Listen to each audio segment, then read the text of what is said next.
எப்படி வந்தாயோ புன்னகை தந்தாயோ. ஹலோ ஸ்வீடாஸ், welcome to the edit. So இந்த எடிட் வந்துட்டு நான் வீடியோ ரெக்கார்ட் பண்ணுறப்போ 1 ஹவருக்கு மேலே போச்சு. அதை வந்துட்டு அங்கங்கே கட் பண்ணி தான் இந்த டைம் இருக்குது. ஸோ ஸ்கிப் பண்ணாமல் பாருங்கள், தயவு செஞ்சு ஸ்கிப் பண்ணாமல் பாருங்கள். ஃபர்ஸ்ட் வந்து வீடியோ செலக்ட் பண்ணிவிட்டு பிளாங்க் வந்து செலக்ட் பண்ணிக்கோங்க. கேன்வாஸ் போய்ட்டு 9:16 ரேஷியோ வச்சுட்டு தென் நம்ம வந்துட்டு ஆடியோ போய்க்கலாம். ஸோ பேக்ரவுண்ட் கலர் வந்துட்டு நீங்கள் சூஸ் பண்ணிக்கோங்க, எந்த கலர் வேணுமோ நீங்கள் அந்த கலர் சூஸ் பண்ணிக்கோங்க. நம்ம கலர் சேஞ்ச் பண்ணுவோம்.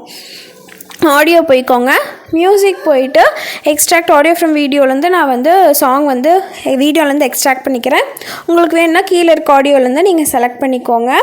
அதுக்கப்புறம் ஆடியோ எவ்வளோ தூரத்துக்கு இருக்கோ அவ்வளோ தூரத்துக்கு நீங்கள் அந்த பிளாங்க்கையும் ஃபுல்லாக எக்ஸ்பேண்ட் பண்ணிக்கோங்க. ஆடியோவுக்கு போய்க்கோங்க. பீட் செலக்ட் பண்ணிவிட்டு பீட் மார்க் வந்து ஆட் பண்ணிக்கோங்க.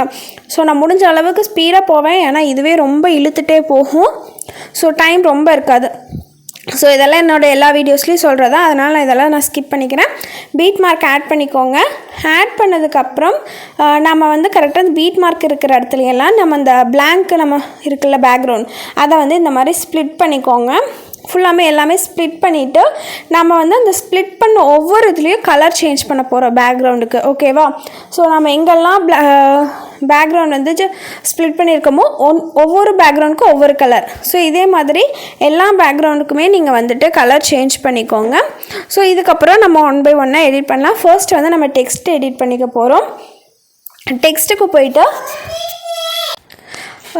நீங்கள் வந்து எந்த மாதிரி டெக்ஸ்ட் வேணாலும் எந்த ஃபாண்ட் வேணாலும் யூஸ் பண்ணிக்கோங்க, உங்களுக்கு எது பிடிச்சிருக்கோ. ஸோ அனிமேஷனும் அப்படி தான். நான் என்ன யூஸ் பண்ணியிருக்கேன்னு மட்டும்தான் உங்களுக்கு கீழே காமிச்சிட்ருக்கேன். ஒவ்வொரு பேக்ரவுண்டுக்கும் ஒவ்வொரு டெக்ஸ்ட்டு, ஒவ்வொரு ஃபாண்ட் டிசைனும், ஒவ்வொரு அனிமேஷனும் நம்ம யூஸ் பண்ணியிருப்போம். நான் யூஸ் பண்ணியிருக்கேன். ஸோ இது வந்துட்டு நார்மலாகவே இது தான், மற்றவங்க எடிட் பண்ணுறது இப்படி தான் இருக்கும், ஒரே மாதிரி இருக்காது. இது வந்து க்ரியேட்டிவிட்டி தான். ஓகேவா? ஸோ இப்போ வந்துட்டு நான் இருக்கிறதையே காப்பி பண்ணி கீழே கொண்டு வந்துட்டு ஃபாண்ட் லிரிக்ஸ் 2யும் சேஞ்ச் பண்ணிக்கிறேன். அவ்வளோதான். நீங்கள் வந்துட்டு அப்படியே வைக்கிறனாலும் வச்சுக்கலாம். பட் நீங்கள் வந்து 2 லிரிக்கை ஆட் பண்ணுறப்போ நீங்கள் வந்து வேறு ஃபாண்ட்டாக வச்சு யூஸ் பண்ணிக்கோங்க.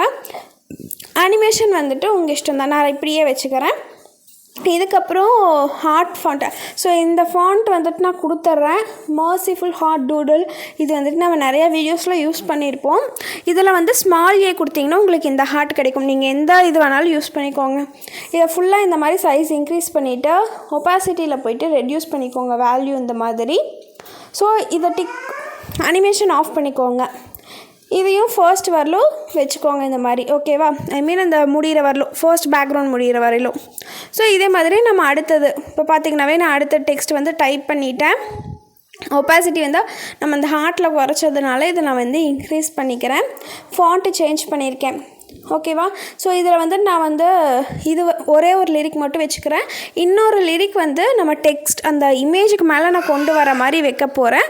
அதனால் நம்ம வந்துட்டு அப்புறம் பார்த்துக்கலாம். ஓகேவா? இதை ஸ்கிப் பண்ணிடுங்க, நான் அப்புறம் சொல்கிறேன். ஸோ இப்போ வந்துட்டு எனக்கு சேம் லிரிக்கே தான் மறுபடியும் வர்றதுனால நான் அதையவே நான் வந்து காப்பி பண்ணிக்கிறேன். ஃபர்ஸ்ட் இருக்கிறதையே நான் மறுபடியும் காப்பி பண்ணி வச்சுக்கிறேன். நீங்கள் இதே மாதிரி பண்ணலாம். ஃபர்ஸ்ட் இருக்கிறதையே காப்பி பண்ணி அடுத்ததுக்கே வைக்கக்கூடாது, 2 or 3 டைம்ஸ் தள்ளி வச்சுக்கோங்க. அதே மாதிரி செகண்ட் லிரிக் ஸ்டார்ட் ஆகிறப்போ கொஞ்சம் தள்ளி ஸ்டார்ட் ஆகிற மாதிரி பார்த்துக்கோங்க. ஸோ என்னோட இது தெரியுதா? ஃபர்ஸ்ட் லிரிக்கும் செகண்ட் லிரிக்கும் கேப் இருக்கும். ஸோ அதே மாதிரி தான் அடுத்தது நீங்கள் எந்த டெக்ஸ்ட் வேணாலும் இது பாருங்கள், நான் ஸ்பீடில் கொண்டு போயிருக்கேன். ஏன்னா இதில் நிறையா எடிட் பண்ணியிருப்பேன், மறுபடியும் வேணான்ட்டு இது பண்ணியிருப்பேன், ஃபாண்ட் சேஞ்ச் பண்ணியிருப்பேன், மறுபடியும் அனிமேஷன் சேஞ்ச் பண்ணியிருப்பேன். ஸோ இந்த மாதிரி நிறைய விஷயம் இருக்கிறதுனால நான் ஃபுல்லாக ஸ்பீடில் இன்க்ரீஸ் பண்ணி வச்சுருக்கேன். ஸோ உங்களுக்கு எந்த அளவுக்கு எப்படி வேணுமோ எது உங்களுக்கு பிடிச்சிருக்கோ அதுக்கேற்ற மாதிரி நீங்கள் கொடுத்துக்கோங்க. அனிமேஷனும் ஃபாண்ட்டும் மட்டும் கரெக்டாக செட் ஆகிற மாதிரி வச்சுட்டிங்கன்னா போதும். மற்றபடி உங்களுக்கு பிடிச்ச மாதிரியே நீங்கள் வந்து வச்சுக்கோங்க. பார்த்தீங்களா எவ்வளோ ஸ்பீடாக போயிட்டுருக்குன்னு? இதுலேயே நான் பாதி வந்துட்டு ஸ்ப்ளிட் பண்ணிட்டேன். ஸோ அதுக்கேற்ற மாதிரி பார்த்துக்கோங்க. ஓகேவா? ஸோ இப்போ வந்து பிப்பு இந்த இமேஜஸ் எல்லாமே நான் கீழே மெட்டீரியல் லிங்க்கில் கொடுத்துட்றேன். ஓகேவா? ஃபர்ஸ்ட் இந்த இமேஜ் ஆட் பண்ணிவிட்டு மறுபடியும் ஒன்று காப்பி பண்ணி இந்த மாதிரி கீழே கொண்டு வந்து இப்படி வச்சுக்கோங்க. இது வந்து கரெக்டாக செகண்ட் பேக்ரவுண்டுக்குள்ளே வர மாதிரி நான் செட் பண்ணி வச்சுருக்கேன். தென் ரெண்டுக்குமே கீ ஃப்ரேம் ஆட் பண்ணிக்கலாம். ஸ்டார்டிங் ஒரு கீ ஃப்ரேம், கொஞ்சம் தள்ளி ஒரு கீ ஃப்ரேம், ரெண்டுக்குமே. ஓகேவா? இப்போ வந்து ரெண்டுக்கும் ஆட் பண்ண கீ ஃப்ரேம் ஆட் பண்ணதுக்கப்புறம் ஃபஸ்ட்டு கீ ஃப்ரேம் போய்க்கோங்க. போயிட்டு இமேஜ் வந்து இந்த மாதிரி இமேஜுக்கு அந்த பேக்ரவுண்டுக்கு வெளியே போகிற மாதிரி வச்சுட்டு ஈஸில் பாருங்கள் நான் கொடுத்ததை வச்சுக்கோங்க. அவ்வளோதான். ஓகேவா? இப்போ பாருங்கள் ஃபஸ்ட்டு கீ ஃப்ரேம் போயிட்டு கீழே கொண்டு போய் வச்சுட்டு ஈஸில் போயிட்டு கிராஃப் ஆட் பண்ணிக்கிறேன். ஸோ அவ்வளோதான். உங்களுக்கு வந்துட்டு இந்த இதை எஃபெக்ட் உங்களுக்கு கிடச்சிடும். ஸோ அடுத்த இதுக்கு பார்த்தீங்கன்னா அதே மாதிரி தான், பட் நான் வந்து ஒரு ஃப்ளார் ஆட் பண்ணுற மாதிரி கொண்டு வந்திருக்கேன். உங்களுக்கு எந்த இடத்துலேருந்து வேணுமோ அந்த இடத்துலேருந்து வர மாதிரி வச்சுக்கோங்க. ஓகேவா? ஸோ எந்த இடத்துல வேணுமோ அந்த இடத்துல வர மாதிரி வச்சுட்டு சேம் நம்ம எப்படி வந்து இதுக்கு முன்னாடி கிராஃப் ஆட் பண்ணோம் கீ ஃப்ரேம் ஆட் பண்ணி, அதே மாதிரி தான் இப்போ பேக்ரவுண்டுக்கு இருந்து சென்டருக்கு வர மாதிரி வச்சுக்கிறேன். பார்த்தீங்களா? தெரியுதா? கீ ஃப்ரேம் வந்துட்டு எண்டில் கொண்டு போய் வைக்க வேணாம், கொஞ்சம் முன்னாடியே வச்சுக்கோங்க. ஓகேவா? ரொம்ப ஸ்டார்டிங் பக்கத்துலேயே வச்சிங்கனாலும் உங்களுக்கு அது நல்லா இருக்காது. அதனால் தள்ளி ஒரு முக்கால்வாசி இல்லைன்னா பாதியில் வர மாதிரி வச்சுக்கோங்க. தென் உங்களுக்கு இந்த மாதிரி பிஎன்ஜி இமேஜஸும் ஒரு சிலது கொடுத்துட்றேன். பிளெண்டில் போயிட்டு மல்டிப்ளை கொடுத்து நீங்கள் இது பண்ணிக்கோங்க. ஸ்க்ரீன் இல்லை, மல்டிப்ளை. ஒயிட் பேக்ரவுண்ட் ரிமூவ் பண்ணோன்னா மல்டிப்ளை கொடுக்கணும். ஓகேவா? தென் நம்ம முன்னாடி ஆட் பண்ணோம்ல, ஸோ அதே மாதிரி நான் இன்னொரு இது வந்து ஆட் பண்ணிக்கிறேன். ஸோ இதே மாதிரி இன்னும் ரெண்டு இமேஜஸ் இருக்கும். ஸோ உங்களுக்கு பேக்ரவுண்டுக்கு ஏற்ற மாதிரி எது பிடிச்சிருக்கோ வச்சுக்கோங்க. ஸோ நான் என்னோடய ப்ரிவ்யூ வீடியோலேயே பார்த்தீங்கனாலே இதே மாதிரி நான் வந்து மொத்தம் 3 இதில் வச்சுருப்பேன். ஸோ உங்களுக்கு எது பிடிச்சிருக்கோ எந்த பிளேஸில் வேணுமோ அந்த மாதிரி நீங்கள் வச்சுக்கோங்க. சேம் ப்ரொசீஜர் தான். தெரியுதா? ஸோ நீங்கள் வந்துட்டு இது வந்து ஃபாண்ட் செலெக்ஷன் அண்ட் இந்த மாதிரி நீங்கள் மெட்டீரியல் செலெக்ஷனில் தான் இந்த வீடியோவோட ஒரு அழகே இருக்குது. ஸோ அதை மட்டும் நீங்கள் வந்து கெடுத்துக்காதீங்க. இன்ஷார்ட் பேசிக் எடிட்டிங் ஆப் தான். முடிஞ்ச அளவுக்கு என்னால் எவ்வளோ முடியுமோ நான் அவ்வளோ சொல்லி கொடுத்துட்றேன் உங்களுக்கு. நீங்கள் வந்து ட்ரை பண்ணி பார்த்தா தான் வரும். நான் ஆல்ரெடி சொல்லிட்டேன், இது வந்துட்டு ஒரு மணி நேரம் பக்கமாக நான் வந்து ஸ்க்ரீன் ரெக்கார்ட் பண்ணதுக்கப்புறம் தான் பார்த்தா ஸ்க்ரீன் ரெக்கார்டே காணாமல் போயிருந்தது. அது ஆஃப் ஆயிருந்தது. ரெக்கார்ட் ஆனதும் ஸ்டாப் ஆகிடுச்சு. இப்போ நான் மறுபடியும் 2 மணி நேரமாக இது பார்த்திங்கன்னா மொத்தம் 3 மணி நேரமாக வந்து இந்த ஒரு வீடியோக்காக நான் ஸ்பெண்ட் பண்ணியிருக்கேன் உங்களுக்கு போஸ்ட் பண்ணுறக்காக. அது போக மெட்டீரியல்ஸ் கலெக்ஷன்ஸ் இதுக்கெல்லாமே எனக்கு ஒரு 2 hours பக்கமாக இருக்கும். ஸோ தயவு செஞ்சு ஸ்கிப் பண்ணாமல் பாருங்கள். அதே மாதிரி பிடிச்சிருந்தால் லைக் பண்ணுங்கள், சப்ஸ்கிரைப் பண்ணுங்கள். ஓகே? தென் ஸ்டிக்கர் நான் உங்களுக்கு இந்த மாதிரி ஒரு சில ஜிஃப் இமேஜஸ் கொடுத்துட்றேன். ஸோ அதை வந்துட்டு நீங்கள் ஸ்டிக்கரில் போய் ஆட் பண்ணிக்கோங்க. இப்போ வந்து இந்த குருவி ஆல்ரெடி பறக்கும். அதனால் நீங்கள் ஜஸ்ட்டு கீ ஃப்ரேம் ஸ்டார்டிங் ஒரு கீ ஃப்ரேம், எண்டிங் ஒரு கீ ஃப்ரேம் போட்டு எந்த இடத்துலேருந்து ஃபர்ஸ்ட்டு ஸ்டார்டிங் நான் அப்படியே வச்சுக்கிறேன். எண்டிங் வந்துட்டு நான் மேலே போகிறங்காட்டி அங்கே கொண்டு போய் வச்சுட்டேன். இப்போ பார்த்தீங்கன்னா அது ஆல்ரெடி பறக்கிற மாதிரி தான் இருக்கும். ஓகேவா? இந்த மாதிரி நான் ஒரு 4-5 ஜிஃப் கொடுத்துருக்கேன், ஹார்ட் துடிக்கிற மாதிரி. ஸோ இதெல்லாம் உங்களுக்கு எந்தெந்த இடத்துல ப்ளேஸ் பண்ணுமோ ப்ளேஸ் பண்ணிக்கோங்க. ஸோ இதே மாதிரி தான் நான் சொன்னது, மல்டிப்ளை கொடுத்துக்கோங்க. ஸோ தென் பிளெண்டில் போயிட்டு வேல்யூ ரெடியூஸ் பண்ணிக்கோங்க. அப்போ பார்த்தீங்கன்னா உங்களுக்கு இந்த மாதிரி இருக்கும். ஓகேவா? இதுக்கப்புறம் இதை நாம் ஃபுல்லாக இந்த வீடியோ வந்து ஃபுல்லாமே செட் ஆகிடுச்சான்னு பார்த்துக்கோங்க. ஸோ இந்த மாதிரி வந்ததுக்கப்புறம் இதை நாம் வந்து சேவ் பண்ண போகிறோம். சேவ் பண்ணிட்டு தான் பிப்பில் போயிட்டு நம்ம இமேஜஸ் எல்லாம் ஆட் பண்ண போகிறோம். ஸோ இது உங்களுக்கு ஸ்பீட் ரனில் கொண்டு போயிட்டுருக்கேன். ஓகேவா? இப்போ வந்து நான் அந்த ரெட் கலர் இமேஜுக்கு பதிலாக இந்த வீடியோ எப்படி பண்ணுறதுன்னு பார்க்குறேன். ஸோ இந்த வீடியோஸும் நான் மெட்டீரியல் லிங்க்கில் கொடுத்துட்றேன். இப்போ கட் அவுட்டில் போயிட்டு க்ரோமா போயிட்டு இந்த சர்க்கிள் வந்துட்டு க்ரீன் செலக்ட் பண்ணிக்கோங்க. ஸ்ட்ரென்த்து ஃபுல்லாக இன்க்ரீஸ் பண்ணிக்கோங்க. தென் அது ஆல்ரெடி ரொட்டேட் ஆகிட்டு தான் இருக்கும். பேக்ரவுண்ட் நாய்ஸை டிஸ்டர்ப் பண்ணி மறந்துடுங்க. ஸோ ஸ்பீடு இன்க்ரீஸ் பண்ணிங்கன்னா உங்களுக்கு அது இன்னும் ஸ்பீடாக சுற்றும். நீங்கள் ஸ்லோவாக சுற்றணுன்னா நீங்கள் வந்து ரெடியூஸ் பண்ணிக்கோங்க. ரொம்ப ரெடியூஸ் பண்ணுறப்போ ஸ்மூத் ஆப்ஷன் கீழே இருக்குல்ல, அது பண்ணிங்கன்னா சுற்றுறப்போ கொஞ்சம் ஸ்மூத்தாக சுற்றும். இல்லைன்னா அங்கங்கே ஏதோ எர்த்குவேக் வந்த மாதிரி ஆடும், இல்லைன்னா நிற்கும். ஸோ அது மட்டும் பார்த்துக்கோங்க. ஸோ தென் அது எந்த பிளேஸ் வரல வேணுமோ அந்த பிளேஸ் வரல வச்சுக்கோங்க. இந்த மாதிரி பார்த்தீங்கன்னாவே தெரியும். ஒரு 4 பூ நான் வீடியோ உங்களுக்கு நான் கொடுத்துட்றேன். தென் இது ஒரு ஜிஃப் வீடியோ தான்.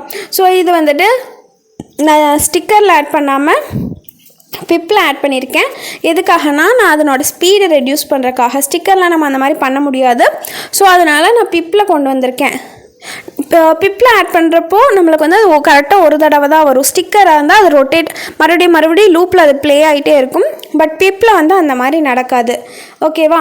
நான் வந்துட்டு வேல்யூ ஃபுல்லாமே ரெடியூஸ் பண்ணிக்கிறேன். எனக்கு கரெக்டாக அந்த ஸ்டார்டிங் அந்த பேக்ரவுண்ட் ஃபுல்லாக வர்றதுக்காக கரெக்டாக அதுக்குள்ளே வரங்காட்டி தேவைக்காக நான் அந்த மாதிரி வச்சுக்கிறேன். தென் ஸ்பீடு பார்த்துக்கோங்க, பார்த்து அதை நீங்கள் கரெக்டாக வச்சுக்கோங்க.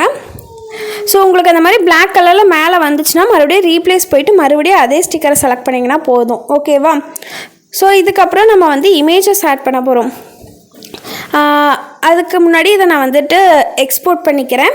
எக்ஸ்போர்ட் பண்ணிவிட்டு நம்ம மறுபடியும் பேக் தான் வர போகிறோம். க்ரியேட் நியூ கொடுக்காதீங்க. பேக் வந்துட்டு ஸ்டார்டிங் வந்துட்டு ப்ளஸ் கொடுத்து இப்போ நம்ம சேவ் பண்ண வீடியோவை செலக்ட் பண்ணிக்கோங்க. ஃபர்ஸ்ட் எடுத்தோடனே இந்த வீடியோ தான் வரணும். நம்மளுக்கு ஆல்ரெடி பீட் மார்க் இருக்கா? ஸோ அந்த பீட் மார்க்கு கிட்டெல்லாம் போயிட்டு நாம் வந்து ஸ்ப்ளிட் பண்ண போகிறோம். இதுக்கும் ஒரு காரணம் இருக்குது. உங்களுக்கு வந்துட்டு 1 or 2 பிளேசஸில் மட்டும் ஸ்ப்ளிட் பண்ணால் போதும், ஃபுல்லாக ஸ்ப்ளிட் பண்ணுங்கிற அவசியம் தேவையில்லை. ஸோ நம்ம ஆடியோ பீட் மார்க் வேணுங்கிறக்காகத்தான் சேம் வந்திருக்கோம். நீங்கள் மறுபடியும் க்ரியேட் பண்ணலாம், பட் அதே அக்யூரேட்டில் கிடைக்குமான்னு தெரியல, அதுக்காக. தென் எஃபெக்ட்டுக்கு போய்க்கோங்க. வைப்ரேட்டில் போயிட்டு ஃப்ளோ வேல்யூ தெரியுதா? இதுக்காகத்தான் நான் வந்து ஸ்ப்ளிட் பண்ண சொன்னது, கரெக்டாக அதுக்குள்ளே கொண்டு வர்றதுக்காக. ஸோ வேல்யூ வந்துட்டு உங்களுக்கு எந்த ரேஞ்சில் வேணும்னு நினைக்கிறீங்களோ நீங்கள் அந்த ரேஞ்சில் வச்சுக்கலாம். ஸோ உங்களுக்கு வேறு ஏதாவது எஃபெக்ட்ஸ் ஆட் பண்ணாலும் பண்ணிக்கோங்க. இதுலேயே வேவ்னு ஒரு ஆப்ஷன் லாஸ்ட்டில் இருக்கும், அது கூட பண்ணிக்கோங்க. தென் நான் பிப்புக்கு போயிட்டு இமேஜஸ் ஆட் பண்ணிட்டேன். இது வந்து பேசிக் தான், உங்களுக்கு ஆல்ரெடி தெரிஞ்சிருக்கும் நம்ம வீடியோஸ் பார்த்துட்டு இருந்தீங்கன்னா. நான் வந்து கட் அவுட் போயிட்டு இமேஜ் வந்து கட் அவுட் பண்ணி ஆல்ரெடி எடுத்து கொண்டு வந்து ஆட் பண்ணிட்டேன். தென் 2க்கும் கீ ஃப்ரேம் செலக்ட் பண்ணுறேன். ஸ்டார்டிங் ஒரு கீ ஃப்ரேம் ஆல்ரெடி பார்த்த மாதிரி சேம் எஃபெக்ட். இப்போ என்ன பண்ண போகிறோன்னா ஸ்டார்டிங் வந்துட்டு இமேஜ் 2 கீழே இந்த மாதிரி கொண்டு போய்க்க போகிறோம். சேம் கீ ஃப்ரேம் தான். இதுக்கு முன்னாடி நம்ம என்ன கீ ஃப்ரேம் அதுக்கெல்லாம் யூஸ் பண்ணமோ அதே கீ ஃப்ரேம் தான் நம்ம யூஸ் பண்ணுறோம். ஓகேவா? இதில் எந்த மாற்றமும் இல்லை. இதுக்கப்புறம் நீங்கள் வந்து இந்த இமேஜ் ஃபுல்லாக அதே அனிமேஷன் அதே எஃபெக்ட் யூஸ் பண்ணணும்னு இல்லை. நான் வந்து அடுத்ததுக்கு பார்த்தீங்கன்னா அனிமேஷன் எஃபெக்ட் யூஸ் பண்ணியிருப்பேன், கீ ஃப்ரேம் யூஸ் பண்ணியிருக்க மாட்டேன். ஜஸ்ட்டு ஃபேடு அனிமேஷனில் போயிட்டு நான் ஃபேடு இன்னும் சரி அவுட்டும் சரி ரெண்டும் ஃபேடு. ஆனால் வேல்யூ ஃபுல்லாக வச்சுக்காதீங்க, ரெடியூஸ் பண்ணிக்கோங்க. ஓகேவா? ஸோ அடுத்த இதில் பார்த்தீங்கன்னா ஸ்டார்டிங் கீ ஃப்ரேம் லெஃப்ட்லேருந்து வர மாதிரி போயிருப்பேன். நெக்ஸ்ட் ஒனுக்கு வந்து ரைட்லேருந்து வர மாதிரி வந்திருப்பேன். மறுபடியும் அனிமேஷன் யூஸ் பண்ணியிருப்பேன். ஸோ இந்த மாதிரியே கண்டினியூஸாக போகும். நீங்களும் கண்டினியூஸாக பண்ணிக்கலாம். ஓகேவா? இப்போ நான் பின்னாடி இருந்தது எல்லாமே டெலீட் பண்ணியிருப்பேன், நீங்கள் பார்த்துருப்பீங்க. டெக்ஸ்ட்டும் சரி பிப்பில் இருந்ததும் சரி எல்லாமே டெலீட் பண்ணிவிட்டு இப்போ இருக்கிறத மட்டும் நான் வச்சுக்கிட்டேன். ஸோ எதுக்காக நம்ம பிப்பில் வந்ததுக்கப்புறம் நம்ம சேவ் பண்ணிட்டு மறுபடியும் ஆட் பண்ணுறோன்னா நாம் வந்து ஃபஸ்ட்டு எடுத்தோனையும் நம்ம ஆட் பண்ணியிருந்தோம்னா பிப் வந்துட்டு டெக்ஸ்ட்டுக்கு பின்னாடி போயிருக்கும். டெக்ஸ்ட்டு தான் முன்னாடி வருமே தவிர இமேஜ் வந்து முன்னாடி வராது. அதுக்காகத்தான் நம்ம சேவ் பண்ணதுக்கப்புறம் நம்ம மறுபடியும் இமேஜ் ஆட் பண்ணியிருக்கோம். இப்போ பாருங்கள், நான் ஒரு லிரிக் விட்டேன்னு சொன்னேன்ல, அந்த லிரிக்கை இங்கே ஆட் பண்ணிக்கிறேன் இமேஜுக்கு மேலே வரணுங்கிறதால. ஏன்னா இமேஜ் எப்போவுமே பின்னாடி தான் இருக்கும். பிப்பில் நீங்கள் எது ஆட் பண்ணாலும் அது பின்னாடி தான் போகும், டெக்ஸ்ட்டு தான் முன்னாடி இருக்கும். ஸ்டிக்கரும் டெக்ஸ்ட்டும் ஒரே மாதிரி தான். நீங்கள் வந்துட்டு ஸ்டிக்கர்லேருந்து ஆட் பண்ணாலும் நீங்கள் அதை வந்து சேஞ்ச் பண்ணிக்கலாம், டெக்ஸ்ட்டுக்கு கீழே மேலேன்னு சேஞ்ச் பண்ணிக்கலாம். பட் பிப்லேருந்து நீங்கள் எதை ஆட் பண்ணினாலும் அது வந்து டெக்ஸ்ட்டுக்கு மேலே வராது, நீங்கள் என்ன பண்ணாலும் வராது. அதனால் நீங்கள் அதை வந்துட்டு இந்த மாதிரி நீங்கள் சேவ் பண்ணிவிட்டு தான் மறுபடியும் கட் அவுட் கொண்டு வந்து ஆட் பண்ணுற மாதிரி இருக்கும். இப்போ நான் விட்ட லிரிக்ஸ் எல்லாம் ஆட் பண்ணிவிட்டு நீங்கள் பார்த்துருப்பீங்க. ஸோ அவ்வளோதான் கைஸ், இந்த வீடியோ ரொம்ப ஈஸி தான், பட் டைம் கொஞ்சம் எடுக்கும். ஸோ இதனோட மெட்டீரியல்ஸ் எல்லாமே கீழே நான் மெட்டீரியல் லிங்க் டிஸ்கிரிப்ஷனில் கமெண்ட் செக்ஷனில் கொடுத்துட்றேன், பின் பண்ணியிருக்கேன், போயிட்டு டவுன்லோட் பண்ணிக்கோங்க. உங்களுக்கு இந்த எடிட் எந்த அளவுக்கு பிடிச்சிருக்குன்னு மறக்காமல் கீழே கமெண்ட்டில் சொல்லுங்கள். உங்களை அடுத்த வீடியோவில் பார்க்குறேன். பாய்.